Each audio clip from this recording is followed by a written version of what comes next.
기독교인들은 예수님의 십자가에서의 죽으심과 또 부활을 구원의 가장 중요한 토대로 삼고 살아갑니다.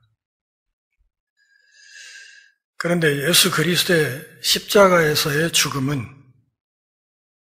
한마디로 성경을 빙자한 사법살인이었다. 이렇게 규정할 수 있습니다. 사람을 죽일 수 있는 여러 가지 방법이 있었음에도 불구하고 빌라도 앞으로 예수님을 끌고 간 유대인들은 악착같이 그를 나무 십자가에 매달아 죽여달라고 그렇게 요청했습니다.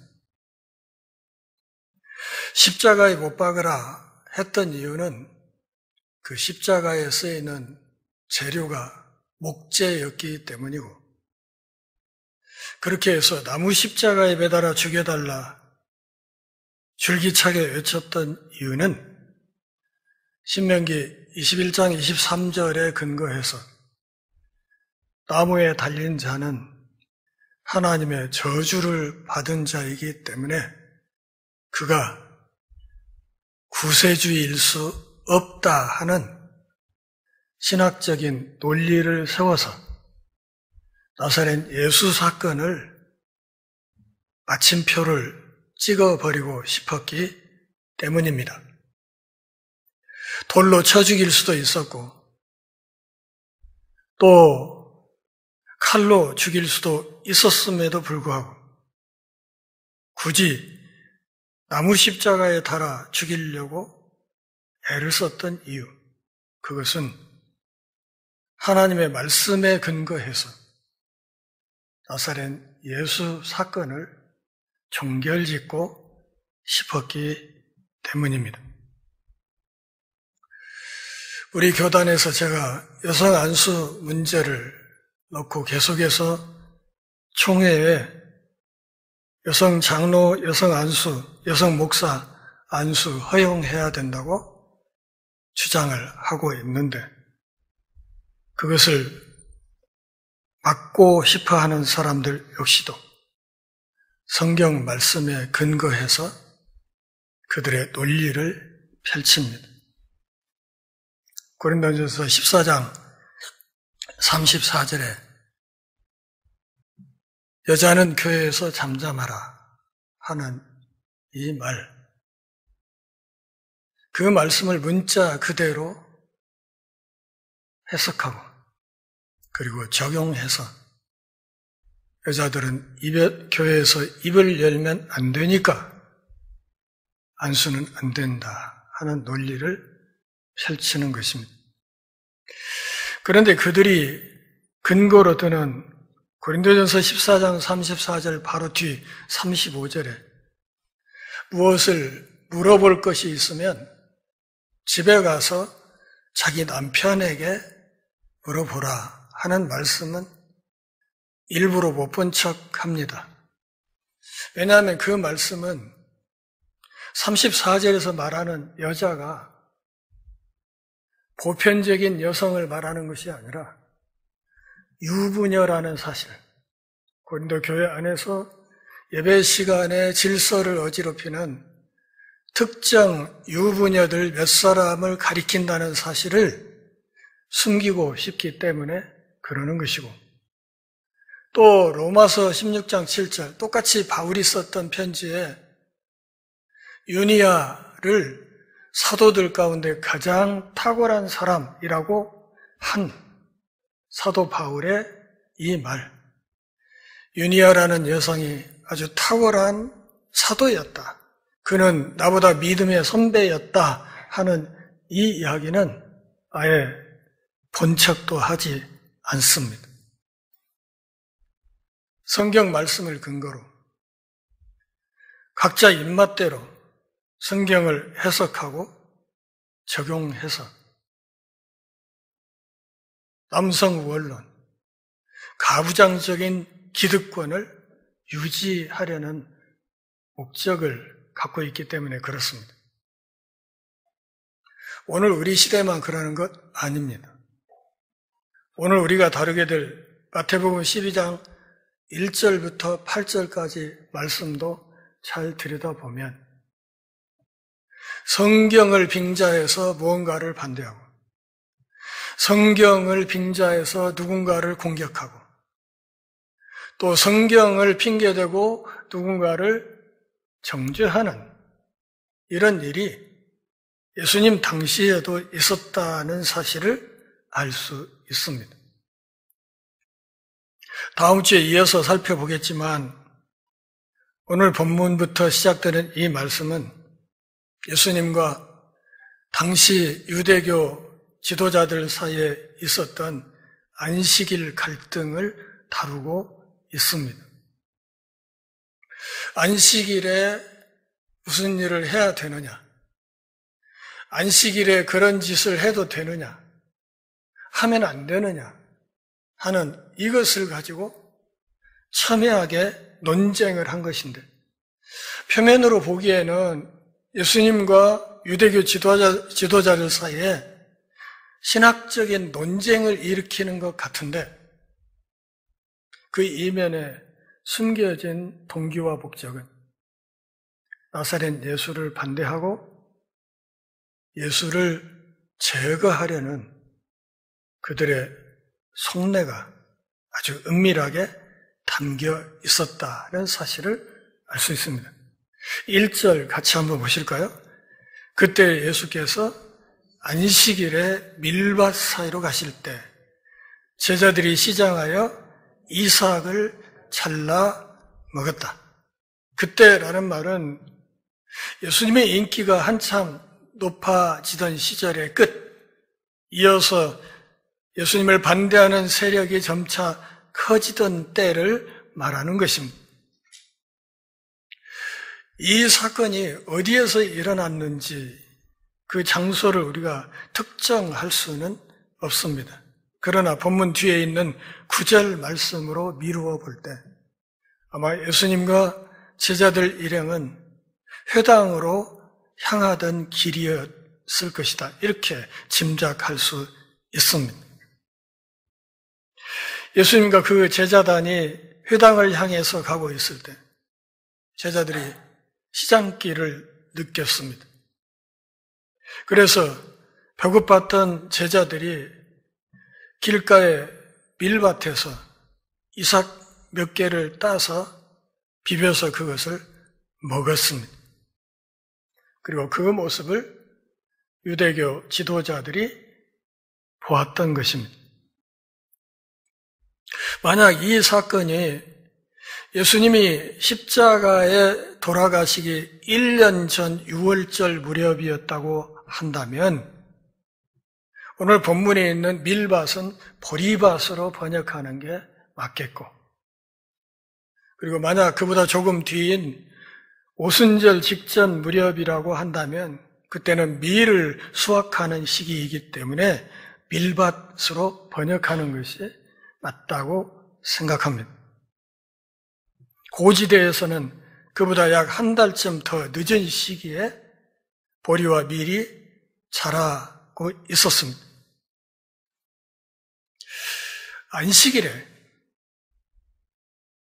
안식일 규례를 어기는 짓을 해야 되느냐?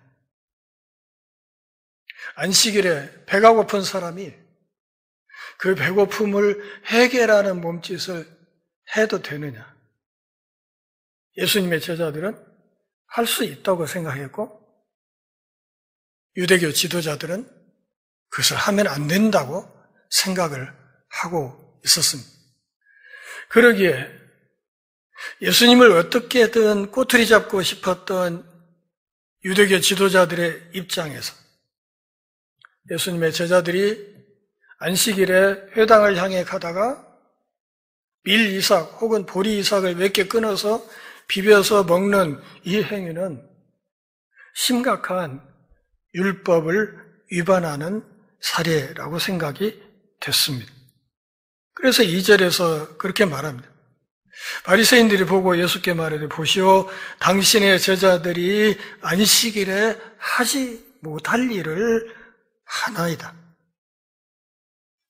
신명기 23장 24절 25절 말씀을 참조해 보면 모세 율법과 동양의 관습에서는 길가에서 배고픈 사람이 자신의 허기를 때울 만큼의 포도를 따먹는 것은 허용한다고 되어 있습니다. 그런데 유대 전통에서는 안식일에는 그마저 금지하고 있었습니다. 예수님의 제자들이 길을 가다가 밀 혹은 보리이삭을 꺾어서 그것을 비벼서 먹었습니다. 밀과 보리의 이삭을 꺾는 것은 추수하는 것이고 손으로 비비는 것은 탈곡하는 것이고 그래서 문질러서 껍데기를 부는 것은 음식을 요리하는 것이고 큰일 났지 않습니까? 온 세상에 안식일에 추수를 하고 탈곡을 하고 요리를 해먹다니.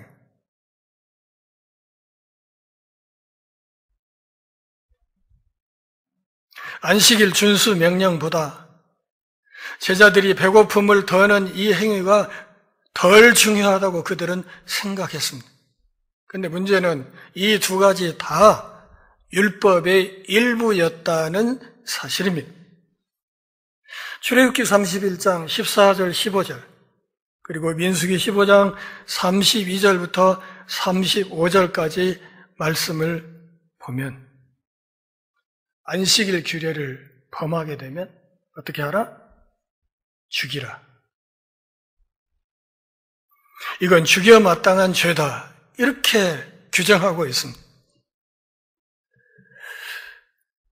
그러므로 그들은 제자들의 이 행위에서 아주 눈부신 꼬투리를 잡고 그 사실을 항의하러 예수님께 찾아와서 예수님께 따져 묻습니다. 당신의 제자들이 안식일에 하면 안 되는 짓을 하는데요. 겉으로는 누구를 공격하는 것 같습니까? 제자들을 공격하는 것 같습니다. 그런데 그들의 속내는 그들의 선생인 예수님을 공격하는 것이었습니다. 제자들의 책임은 곧 스승의 책임이기 때문에 그렇습니다. 그래서 제자들을 빙자해서 예수님을 공격하는 몸짓을 한 것입니다. 그들의 이 항의에 대해서 예수님은 두 가지 질문으로 대답을 대신했습니다. 다시 말하면 성경에 두 가지 사례를 제시했습니다. 3절과 4절에서 구약시대 다윗이 했던 일, 그리고 5절, 6절에서 성소에서 봉사하던 제사장들이 했던 일을 예로 들면서 제자들이 이 밀 이삭을 따먹은 이 행위가 문제되지 않는다는 사실을 예수님은 변증하셨습니다. 3, 4절 말씀은 사무엘상 21장 4절부터 6절까지 말씀을 바탕으로 다윗이 했던 행동을 인용하면서 예수님이 그들에게 답을 하시는 내용입니다. 구약시대 다윗이 했던 일은 바로 오늘날 예수님의 제자들이 한 일과 거의 차이가 없다는 이야기를 하시고 싶었던 것입니다. 바리새인들은 다윗은 자기들의 위대한 조상으로 섬기기 때문에 다윗의 그 행위는 정죄하지 못하면서 예수님의 제자들은 정죄하는 모순을 범하고 있었던 것입니다. 다시 말하면 선택적인 비난, 그리고 선택적인 정죄를 하고 있었던 것입니다. 판사, 검사가 법을 선택적으로 적용할 때 백성들이 화를 내지 않습니까? 마찬가지입니다. 하나님의 말씀을 제 입맛에 맞는 구절만 쏙쏙 뽑아서 성경이 이러하니 이러면 안 된다, 성경이 이러하니 이렇게 해야 된다고 자기 주장을 성경으로 도배해서 상대방을 계속해서 윽박지르고 밀어붙이는 이런 행위들을 오늘날도 많은 사람들이 아무 생각 없이 하고 있습니다. 4절 보시죠. 그가 하나님의 전에 들어가서 제사장 외에는 자기나 그 함께 한 자들이 먹어서는 안 되는 진설병을 먹지 아니하였느냐.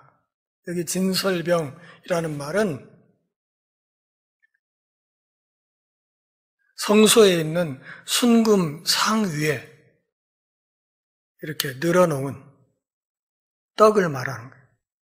그러니까 이스라엘 12지파를 상징하는 떡 12덩어리를 6개씩 두 줄로 그 상 위에 하나님의 성소 안에 놓아 두었습니다. 그리고 안식일마다 묵은 떡을 치워내고 그리고 새로운 떡을 또 갖다 상 위에 놓았습니다. 이 일을 제사장들이 했습니다. 그리고 거기서 덜어낸 묵은 떡은 다른 사람들이 건드려서는 안 되고 오직 그 일을 하는 제사장들만 먹을 수 있었습니다. 그런데 다윗 일행이 거기에 와서 다윗과 그 일행이 배고픔에 시달리는 것을 본 제사장이 제사장만 먹을 수 있는 그 떡을 다윗 일행에게 주었던 것을 지금 예수님이 예로 든 겁니다.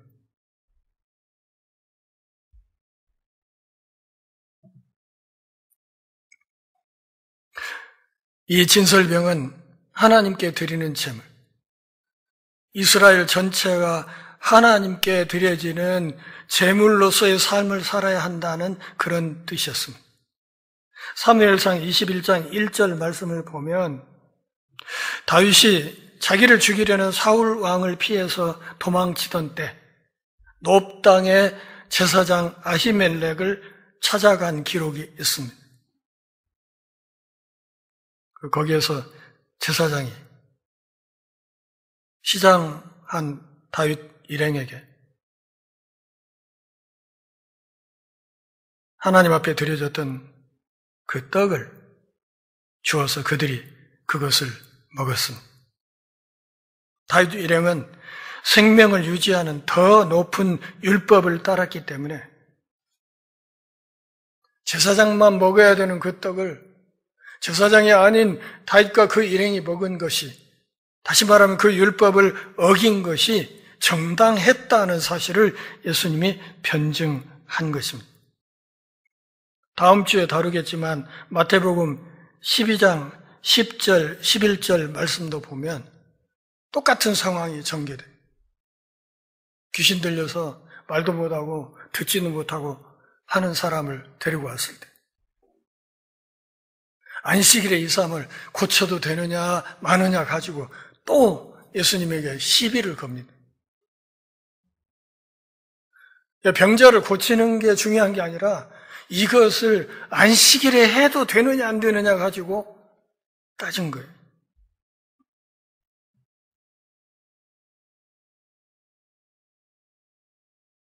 더 높은 율법은 종교 형식이 아니라 인간의 필요라는 사실을 예수님이 명확하게 알고 있었던 것입니다.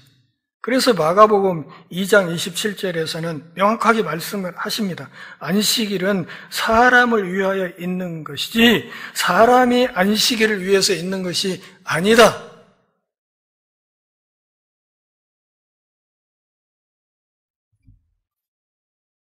5절 같이 읽습니다. 또 안식일에 제사장들이 성전 안에서 안식을 범하여도 죄가 없음을 너희가 율법에서 읽지 못하였느냐? 죄가 없다 하는 이 말은 죄가 되지 않는다 그런 뜻입니다. 레위기 24장 8절 9절 그리고 민수기 28장 9절 10절 말씀을 보면 제사장들이 안식일에도 사역한다는 이야기가 있습니다. 그러니까 쉬어야 될 날에 제사장들이 성전 혹은 성막에서 사역하는 것, 이것은 안식일 규례를 어기는 것이 아니라 그런 말. 성전 주변에서 제사장들은 항상 활동을 해야 되기 때문에 안식일과 상관없이 그들은 안식일에도 하나님 앞에 제물을 봉헌하는 이런 활동들을 해야 되기 때문에 이 규례의 적용을 받지 않는다 그런 뜻이죠. 그래서 요한복음 7장 23절에서도 그런 얘기를 합니다. 할례는 안식일에도 행할 수 있지 않느냐. 그러므로 성전의 제사장들은 스스로 안식일에 쉬어야 된다는 규례를 적용하지 않고 설령 그들이 안식일에 하나님의 성막에서 뭔가 활동을 한다 할지라도 그것이 안식일 규례를 깬 것은 아니라는 것을 예수님이 지금 예증하시는 겁니다. 다시 말하면 율법의 상위 명령인 하라 하는 말씀이 하위 명령인 하지 말라보다 우선한다는 사실을 말씀하고 있는 것입니다. 배고플 때는 뭔가라도 따서 먹어라 하는 상위 명령이 더 위에 있다는 거예요. 그게 더 중요하다는 거예요. 6절 같이 읽어요. 내가 너희에게 이르노니 성전보다 더 큰 이가 여기 있느니라. 성전의 요구 때문에 성전의 종들이 안식일 휴무의 명령을 어기는 것이 허용되었다면 메시아의 제자들의 육체적인 필요를 채우는 일은 더더욱 허용되어야 하는 것 아니냐. 이것을 예수님이 지금 말씀하고 있는 것입니다. 왜냐하면 본문에서 말하듯이 예수님은 성전보다 더 우월하신 분이기 때문에 그렇습니다. 구약의 성전은 예수님의 사진과 같은 거예요. 사진. 그리고 예수님은 성전의 실체예요. 그러니까 제가 여기 서 있고 제 옆에 제 사진의 액자가 하나 이렇게 세워져 있다고 하면 실체가 있는데 굳이 사진을 눈 빠지게 들여다볼 필요는 없잖아요.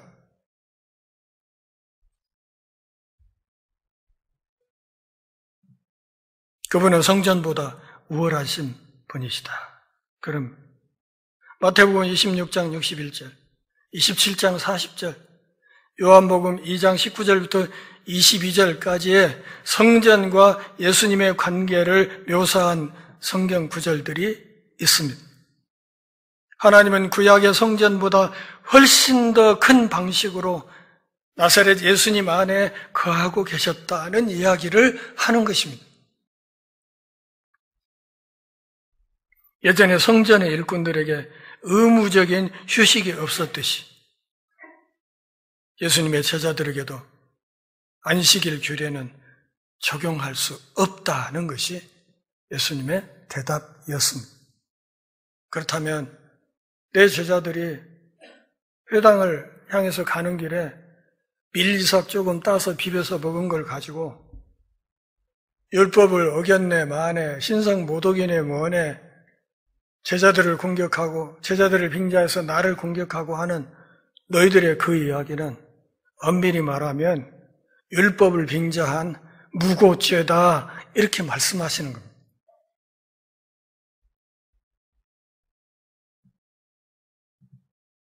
7절 같이 읽습니다. 나는 자비를 원하고 제사를 원하지 아니하노라 하신 뜻을 너희가 알았더라면 무죄한 자를 정죄하지 아니하였으리라. 이 7절 뒷부분 이야기는 뭐냐면 내 제자들은 죄가 없다. 그런데 내 제자들, 죄가 없는 사람들을 죄가 있다고 하는 너희들이 무고죄를 범한 거다. 그 말씀을 하시는 거예요. 바리새인들은 율법을 잘못 해석했습니다. 3, 4절에 있는 다윗 사례도 그렇고 6절에 있는 예수님이 누구신지도 깨닫지 못했기 때문에 배고픈 사람에 대한 동정심이 전혀 없이 율법을 근거로 그들을 신학적으로 공격하기에 바빴다는 것입니다.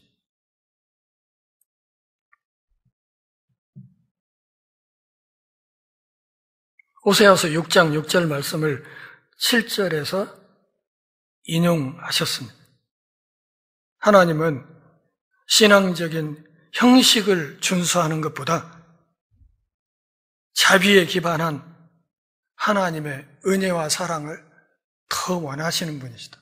그게 하나님의 본성이다. 그러면 배고픈 사람 앞에서 배고픈 사람이 자신의 굶주림을 해결하기 위해서 뭔가를 입에 넣는 행위를 하는 이것에 대한 긍휼과 자비의 마음이 있다면 그런 눈으로 보아야지. 그것을 굳이 율법을 들먹이면서 안식일 법을 어겼네 마네 하면서 신성모독죄네 뭐네 하면서 누군가를 정죄하고 죽이려고 몰아가는 이런 행위는 율법의 기본 정신에 맞지 않는 것이라고 예수님이 지금 말씀하고 있는 것입니다. 긍휼에 기반한 사랑을 호세아서 6장 6절에서 하나님이 원하셨지만 지금 바리새인들은 정확히 그와 반대의 행위를 하고 있는 것입니다. 그렇게 아무 죄가 없는 예수님의 제자들을 정죄하는 데 바빴고 예수님의 제자들을 정죄함으로써 교묘하게 그들의 스승인 예수님을 정죄하는 몸짓을 하고 있었던 것입니다. 너희들이야말로 죄 없는 사람을 죄 있다고 함부로 말하는 심각한 죄를 범하고 있다. 이게 예수님의 답변이었습니다. 8절 같이 읽습니다. 인자는 안식일에 죄인이니라 하시니라. 여러분, 우리 개역성경에는 낱말 하나가 생략되었어요. 맨 앞에 인자라는 말 앞에 그러나라는 말이 있습니다. 헬라 원문이 그렇게 시작이 되죠. 퀴리오스, 가르, 에스틴. 그대로 쭉 이어져요. 그런데 가르라는 말은 그러나라는 역접사예요. 역접 접속사랍니다. 그러나, 그리고 이 그러나라는 말 앞에, 다시 말하면 8절 맨 앞에 등장하는 말이 퀴리오스라는 말이에요. 퀴리오스가 무슨 뜻이죠? 주님이란 말이죠.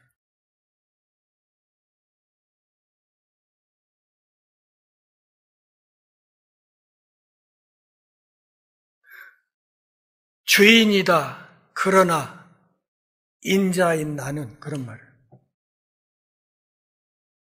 무엇의 주인? 안식일의 주인이다.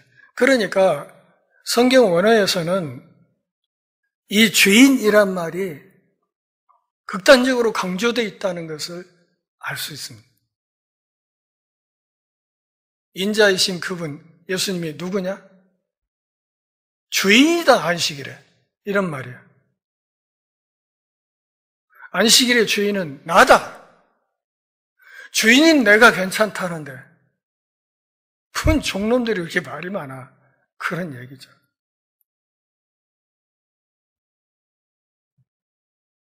문장의 강조점이 인자가 아니라 주님에 있습니다. 요점은 인자가 다른 사람과 겪게 될 갈등이 아니라 율법에 대한 예수님의 우월한 지위라는 사실을 강조하는 것입니다. 예수님이 주인이시고 안식일 제도는 주인이신 그분이 세운 종이라는 사실을 명확하게 하신 것입니다. 안식일 제도는 이스라엘을 위한 선물이자 특권이지 누군가를 공격하고 누군가를 정죄하기 위한 무시무시한 살인의 도구로 쓰일 수 있는 법이 아니라는 것입니다. 신명기 5장 14절 그리고 마가복음 2장 27절에서도 명확하게 이야기를 합니다. 안식일이라는 제도 자체가 목적이 아니라는 거예요. 그건 하나의 수단일 뿐이지 진짜 목적은 하나님의 긍휼과 사랑과 자비를 구현하는 거예요. 특별히 어떤 사람들에게? 배고픈 사람들에게, 가난한 사람들에게 하나님의 그 사랑과 자비를 베푸는 이것이 가장 중요한 것이지.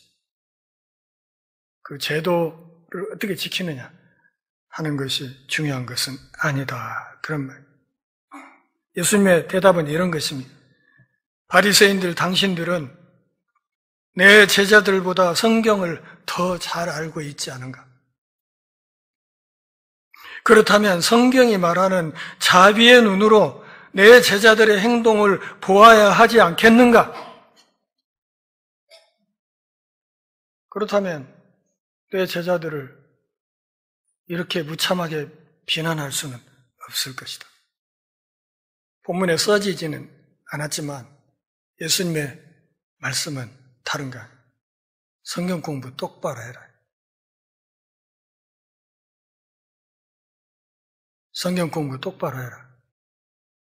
신학 공부 제대로 해라.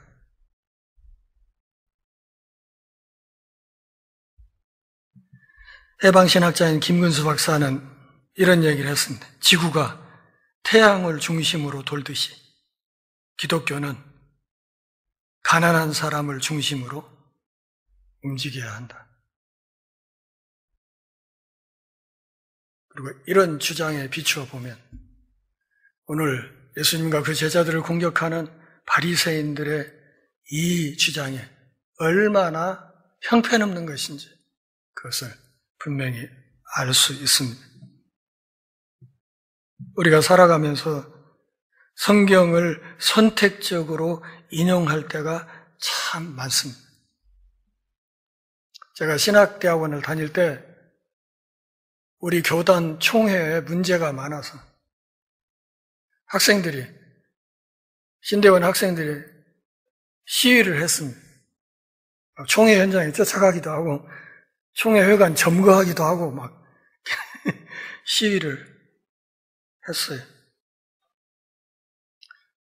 그렇게 가서 시위하려고 할 때 시위를 막는 사람들이 내세우는 노루친 막대기 같은 성경 구절이 하나가 있었습니다. 그게 뭐냐면 죄 없는 자가 돌로 치라. 아주 입을 막는 거예요. 죄 없는 사람 어디 있어? 다 죄 있지. 그냥 찍소리 말고 가만히 공부나 해. 이런 거죠.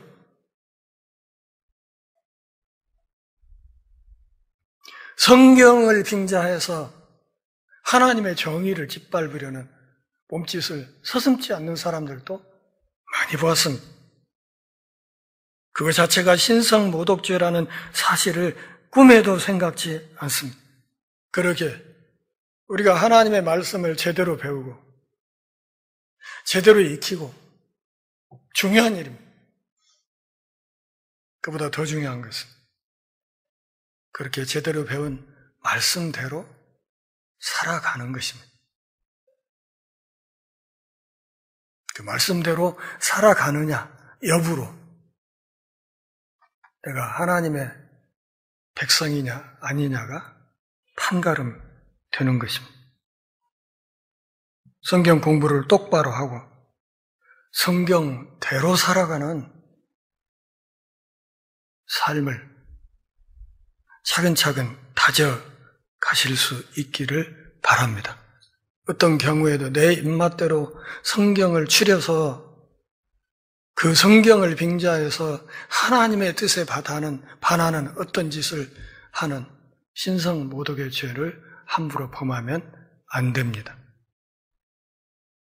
매주 예배 시간마다 목사가 장황하게 설교하는 이유도 이 하나님의 말씀을 우리가 조금이라도 바르게 알아야 되기 때문에 그러는 것입니다. 말씀을 사모하고 말씀을 깊이 들여다보고 깨달은 바가 있으면 깨달은 바 그대로 이번 한 주간의 삶 속에서 실행해 나가는 성숙한 하나님의 백성들이 다 될 수 있기를 바랍니다. 기도하겠습니다. 하나님 아버지, 오늘도 주의 말씀 안에서 우리 신앙의 옷깃을 여밀 기회 주셔서 고맙습니다. 삶이 다하는 그 마지막 순간까지 하나님의 말씀을 맑은 눈으로 깊이 들여다보고 하나님의 은혜로 주시는 또 깨닫게 하시는 뜻이 있으면 아무리 힘들어도 그 뜻을 이루는 일에 전 생애를 다 드리는 하나님의 백성들 다 되게 하옵소서. 예수님의 이름으로 기도합니다. 아멘.